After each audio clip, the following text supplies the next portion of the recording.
Magical mango car.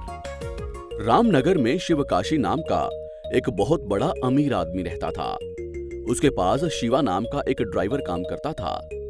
Shiva बहुत ही ईमानदार नौकर था। एक दिन शिवकाशी और शिवा दोनों मिलकर कार में जा रहे थे। शिवा, कार रोको 1 मिनट। इस घर में मेरे बचपन का दोस्त है, मैं जाकर उसे मिलकर आता हूँ। तुम यहीं इंतजार करो और कार में सूटकेस है, जरा संभाल कर। जी सर, आप जाकर आइए, मैं यहीं रुकूंगा और आपके सूटकेस की हिफाजत करूंगा। शिवकाशी अपने दोस्त से मिलने जाता है। तभी 2 चोर शिवा को कार में से बाहर उतारते हैं और कार में से सूटकेस लेकर भाग जाते हैं। शिवा चोर चोर कहकर चिल्लाता रहा। इतने में शिवकाशी वहां आता है। चोर चोर चोर चोर चोर।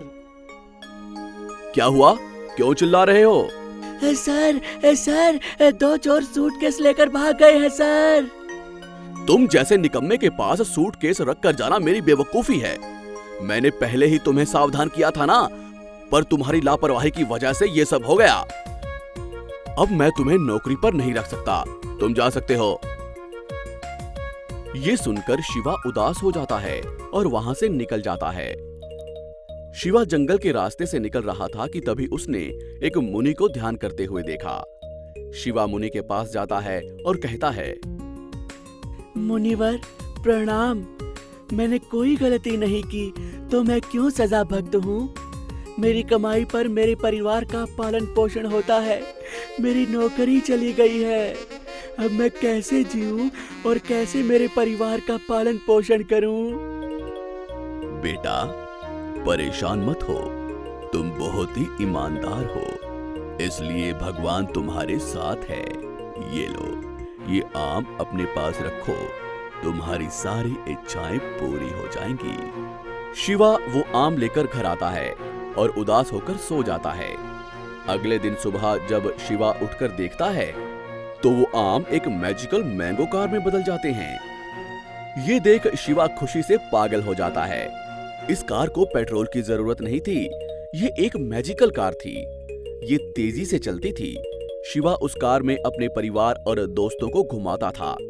धीरे धीरे शिवा उस कार से व्यापार करने लगा। शिवा उस कार में लोगों को बैठाता, घुमाता और लोगों से पैसे लेता था। इस तरह उसकी रोजी रोटी चलने लगी। ये देख राज, शिवा का दोस्त, कार को चुराने की सोचता है और राज एक दिन रात को चुपके से आकर शिवा की कार चुरा लेता है और उसे ले जाकर पास के गांव में रख देता है। पर अगले दिन सुबह वो कार फिर से शिवा के घर के सामने खड़ी होती है। ये देख राज आश्चर्यचकित हो जाता है और समझ जाता है कि ये जादुई कार है। ऐसे ही एक दिन शिवा कार को घुमा रहा था कि तभी उसकी नजर सूटकेस चोरों पर पड़ती है।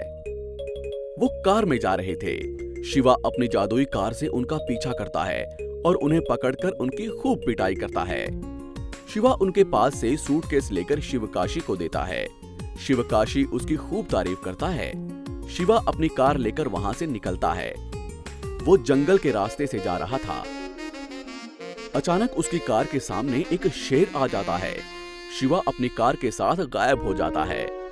शेर इधर उधर देखता रहता है और वहां से चला जाता है। इसी तरह शिवा एक नदी के पास जाता है और नदी पार करने के लिए शिवा अपनी कार के साथ हवा में उड़ता है। ये सब देख शिवा आश्चर्यचकित होता है और जान जाता है कि उसके पास एक मैजिकल मैंगो कार है। शिवा उस कार से कई गरीब लोगों की मदद करता है और अमीर हो जाता है।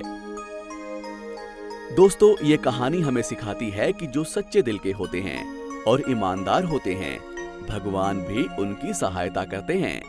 आपको हमारी ये कहानी कैसी लगी, हमें कमेंट बॉक्स में जरूर बताएं। और यदि आप ऐसी ही और भी कहानियां सुनना चाहते हैं तो हमारे चैनल को सब्सक्राइब करना ना भूलें। शुक्रिया।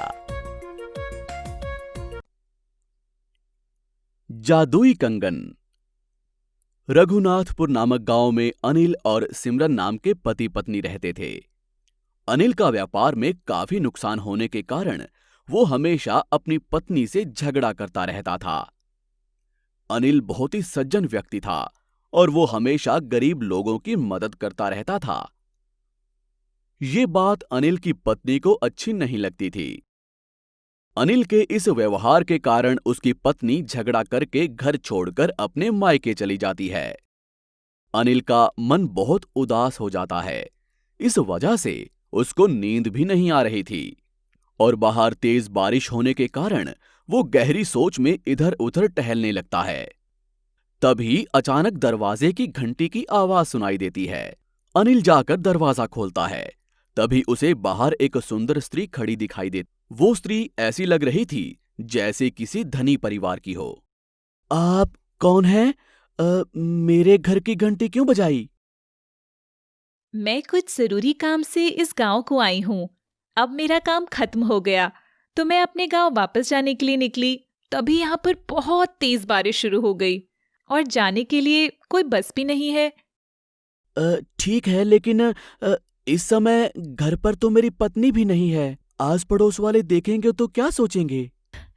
जब कोई इंसान सज्जन हो और उसका मन साफ हो तो कुछ भी परेशानी नहीं होगी। ठीक है, आप कमरे में जाकर मुंह हाथ धोकर आराम कीजिए। ये बात कहकर अनिल अपने कमरे में जाकर सो जाता है। अनिल को इतनी गहरी नींद आती है कि उसे उठने में देर हो जाती है। जब वो उठता है तुरंत वो कमरे में जाकर उस स्त्री को देखता है। वो स्त्री वहां पर नहीं थी, लेकिन वो स्त्री अपने सोने के कंगन कमरे में रखकर चली जाती है। वो कंगन देखकर उसे आश्चर्य होता है। ये कंगन देखकर मेरी पत्नी मुझसे बहुत सारे सवाल करेगी कि ये कंगन कहाँ से लाए हो।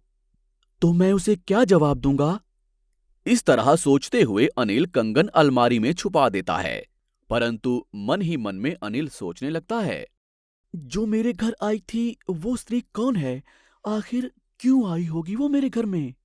लेकिन मैं ये कंगन उसे लौटाना चाहता हूँ। उसके घर का तो पता मुझे मालूम नहीं है, ना कोई टेलीफोन नंबर है और ना ही उसके गांव का पता है। अब मैं क्या करूं? ये कहकर अनिल चहल पहल करने लगता है।